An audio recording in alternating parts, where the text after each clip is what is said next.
explanation for this? Because it's a systemic rot, right?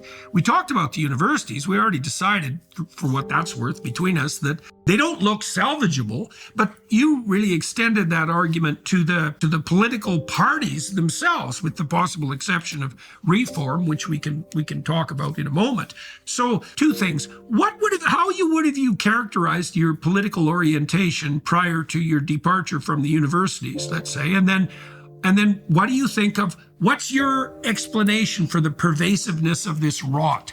Well, I think the answer to the first question is I would describe myself as, I mean, it sounds very vague, but as somebody who simply cares a great deal about his country, and somebody who is, in very broad terms, on the side of the forgotten majority of people who share small c conservative values, particularly on cultural and identity issues, who want to reform the economy so it works for ordinary people, but feel that they're no longer really in the conversation. And I don't feel as though my politics have changed over the last 20 years. What I think has happened is that we have been living through, over the last 10 years, the greatest radicalization of the elite class in Western societies since the 1960s. And I've seen this, not just in terms of the universities, but actually in Westminster. And I think the answer to your second question is, to go back again to this idea of the luxury belief class, what we've been living through is an elite class imposing policies on everybody else, the consequences of which they are not going to have to endure.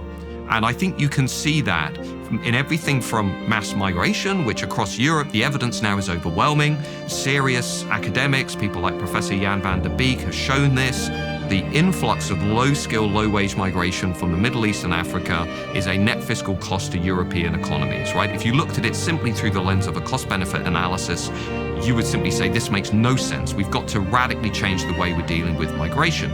Yet still, the elite class won't change it. So obviously, this is about the accruing social status for themselves, but there's something else going on here too, which is the enforcement of these taboos within our conversation around migration, around, what John McWhorter and others would call the new religion, the sacred values that we cannot question: pro-net zero, pro-migration, pro-diversity in all of its forms.